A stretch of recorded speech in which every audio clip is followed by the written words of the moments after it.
कर्दम और देवहूति का विहार।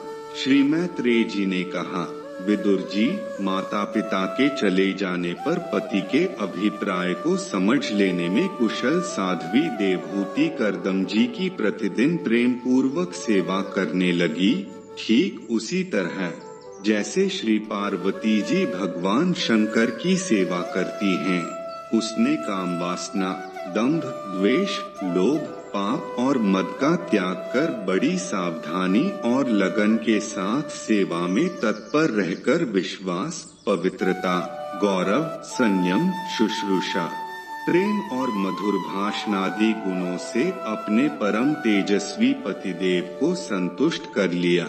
देवहूति समझती थी कि मेरे पतिदेव दैव से भी बढ़कर हैं, इसलिए वह उनसे बड़ी बड़ी आशाएं रखकर उनकी सेवा में लगी रहती थी।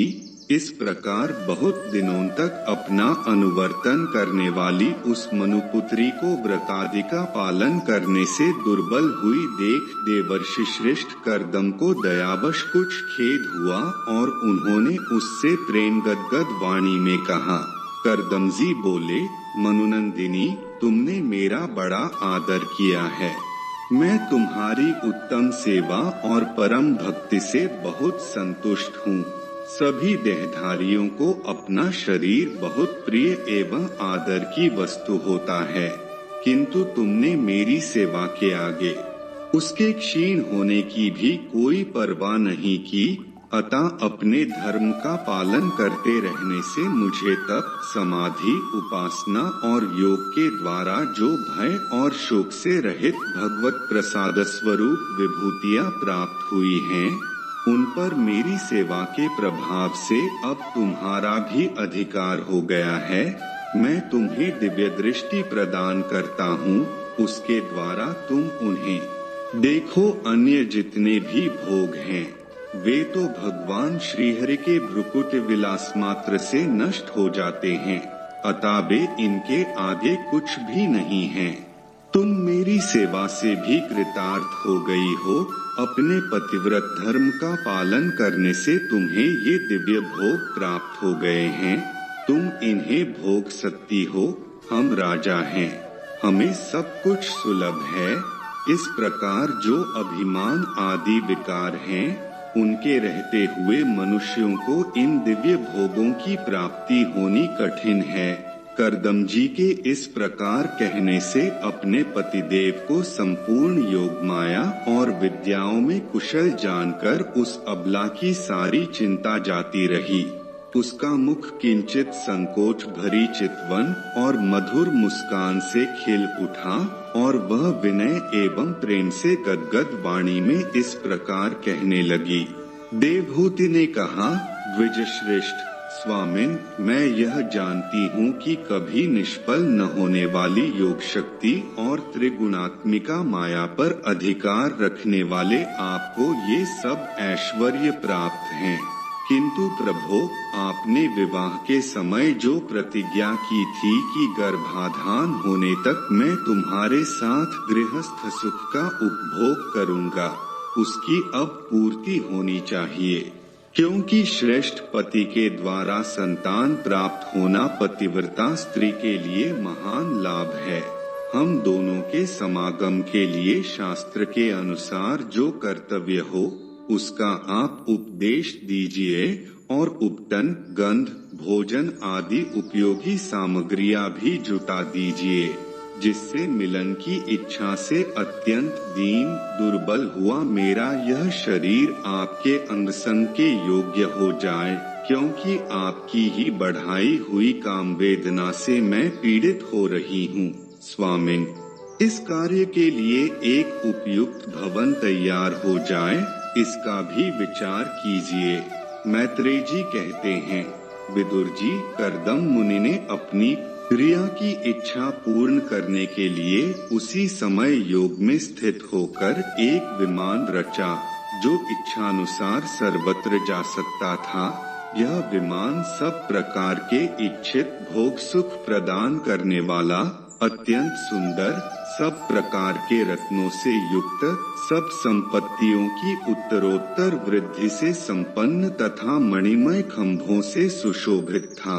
वह सभी ऋतुओं में सुखदायक था और उसमें जहाँ तहाँ सब प्रकार की दिव्य सामग्रियाँ रखी हुई थीं तथा उसे चित्र विचित्र रेशमी झंडियों और पताकाओं से खूब सजाया गया था, जिन पर भ्रमरगण मधुर गुंजार कर रहे थे। ऐसे रंग बिरंगे पुष्पों की मालाओं से तथा अनेक प्रकार के सूती और रेशमी वस्त्रों से वह अत्यंत शोभायमान हो रहा था। एक के ऊपर एक बनाए हुए कमरों में अलग अलग रखी हुई शैया, पलंग, पंखे और आसनों के कारण वह बड़ा सुंदर जान पड़ता था। जहाँ तहाँ दीवारों में की हुई शिल्प रचना से उसकी अपूर्व शोभा हो रही थी। उसमें पन्ने का फर्श था और बैठने के लिए मूंगे की वेदियां बनाई गई थीं। मूंगे की ही देहलियां थीं। उसके द्वारों में हीरे के किवाड़ थे तथा इंद्रनील मणि के शिखरों पर सोने के कलश रखे हुए थे।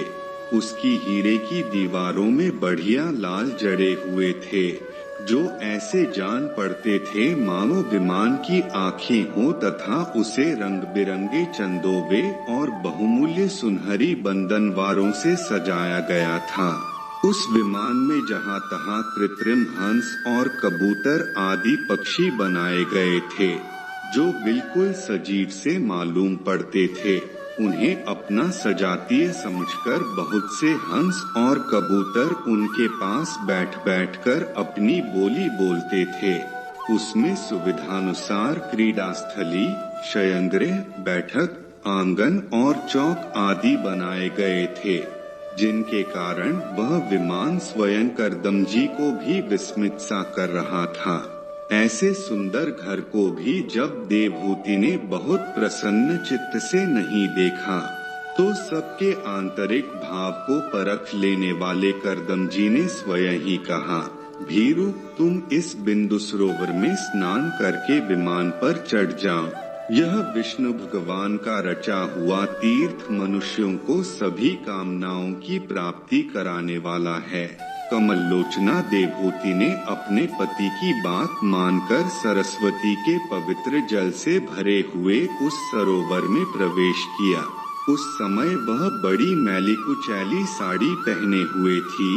उसके सिर के बाल चिपक जाने से उनमें लटें पड़ गई थीं।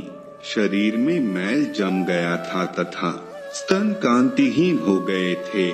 सरोवर में गोता लगाने पर उसने उसके भीतर एक महल में 1000 कन्याएं देखीं। वे सभी किशोर अवस्था की थीं और उनके शरीरों से कमल की सी गंध आती थी।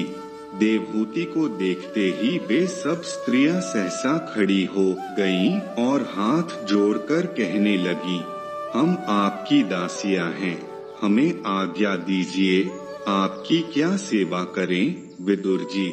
तब स्वामिनी को सम्मान देने वाली उन रमणियों ने बहुमूल्य मसालों तथा गंध आदि से मिश्रित जल के द्वारा मनस्विनी देवहूति को स्नान कराया तथा उसे 2 नवीन और निर्मल वस्त्र पहनने को दिए। फिर उन्होंने ये बहुत मूल्य के बड़े सुंदर और कांतिमान आभूषण, सर्वगुण संपन्न भोजन और पीने के लिए अमृत के समान स्वादिष्ट आसव प्रस्तुत किए। अब देवहूति ने दर्पण में अपना प्रतिबिंब देखा तो उसे मालूम हुआ कि वह भांति भांति के सुगंधित फूलों के हारों से विभूषित है, स्वच्छ वस्त्र धारण किए हुए है। उसका शरीर भी निर्मल और कांतिमान हो गया है तथा उन कन्याओं ने बड़े आदर पूर्वक उसका मांगलिक श्रृंगार किया है। उसे सिर से स्नान कराया गया है। स्नान के पश्चात अंगंद में सब प्रकार के आभूषण सजाए गए हैं तथा उसके गले में हार हुमेल, हाथों में कंकण और पैरों में छमछमाते हुए सोने के पायजेब सुशोभित हैं। कमर में पड़ी हुई सोने की रत्नजटित करधनी से, बहुमूल्य मणियों के हार से और अंग अंग में लगे हुए कुंकुमादि मंगल द्रव्यों से उसकी अपूर्व शोभा हो रही है। उसका मुख सुंदर दंतावली, मनोहर भौहें, कमल की कली से स्पर्धा करने वाले प्रेम कटाक्षमय सुंदर नेत्र और नीली अलकावली से बड़ा ही सुंदर जान पड़ता। विदुर जी, जब देवहूति ने अपने प्रिय पति देव का स्मरण किया तो अपने को सहेलियों के सहित वहीं पाया जहाँ प्रजापति कर्दमजी विराजमान थे। उस समय अपने को सहस्त्रों स्त्रियों के सहित अपने प्राणनाथ के सामने देख और इसे उनके योग का प्रभाव समझकर देवहूति को बड़ा विस्मय हुआ। शत्रु विजयी विदुर, जब कर्दमजी ने देखा कि देवहूति का शरीर स्नान करने से अत्यंत निर्मल हो गया है और विवाह काल से पूर्व उसका जैसा रूप था उसी रूप को पाकर वह अपूर्व शोभा से संपन्न हो गई है, उसका सुंदर वक्षस्थल चोली से ढका हुआ है, हजारों विद्याधरियां उसकी सेवा में लगी हुई हैं तथा उसके शरीर पर बढ़िया वस्त्र शोभा पा रहे हैं।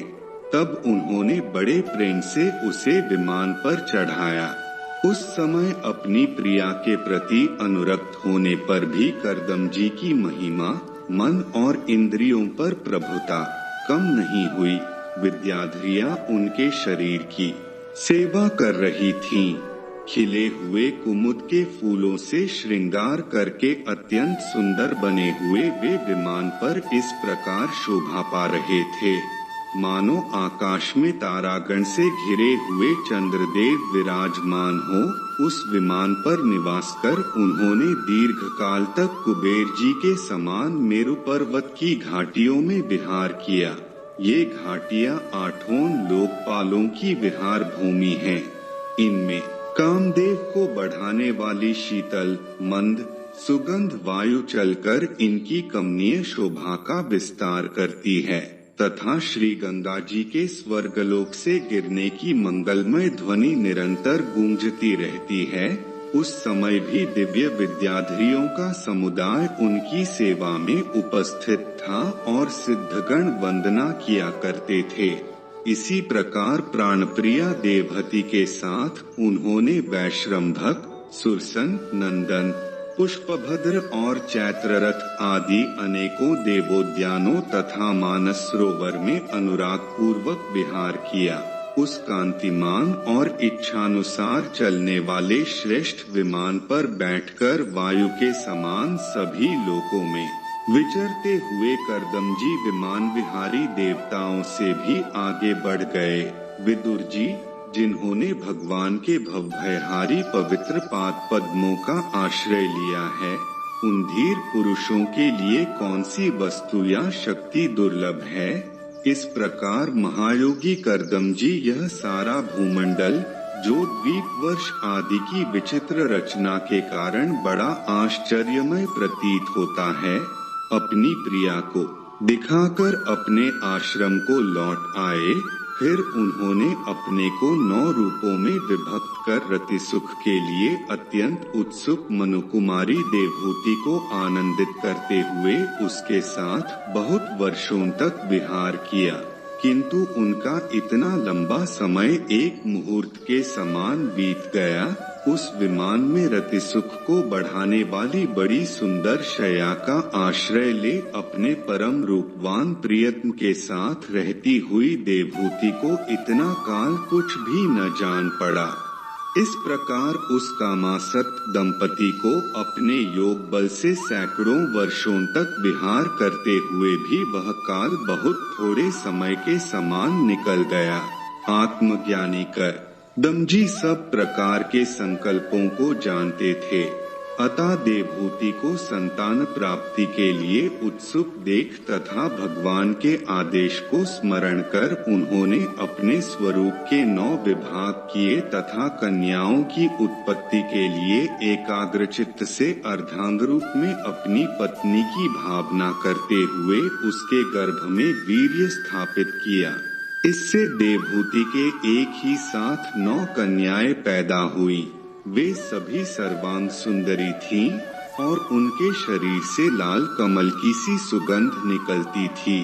इसी समय शुद्ध स्वभाव वाली सती देवहूति ने देखा कि पूर्व प्रतिज्ञा के अनुसार उसके पतिदेव संन्यासाश्रम ग्रहण करके वन को जाना चाहते हैं, तो उसने अपने आंसुओं को रोककर ऊपर से मुस्कुराते हुए व्याकुल एवं संतप्त हृदय से धीरे धीरे अति मधुर वाणी में कहा। उस समय वह सिर नीचा किए हुए अपने नखमणिमंडित चरण कमल से पृथ्वी को कुरेद रही थी।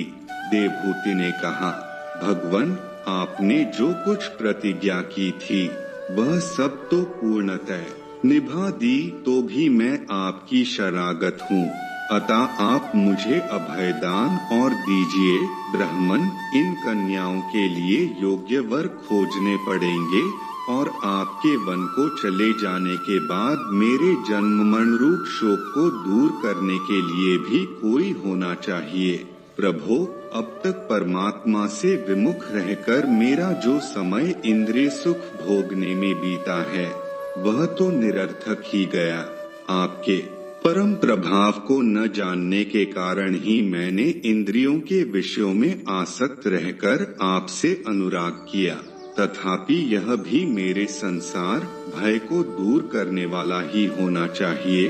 अज्ञानवश असत पुरुषों के साथ किया हुआ जो संग संसार बंधन का कारण होता है, वही सत्पुरुषों के साथ किए जाने पर असंगता प्रदान करता है। संसार में जिस पुरुष के कर्मों से न तो धर्म का संपादन होता है, न वैराग्य उत्पन्न होता है और न भगवान की सेवा ही संपन्न होती है, वह पुरुष जीते ही मुर्दे के समान है। अवश्य ही मैं भगवान की माया से बहुत ठगी गई। जो आप जैसे मुक्तिदाता पतिदेव को पाकर भी मैंने संसार बंधन से छूटने की इच्छा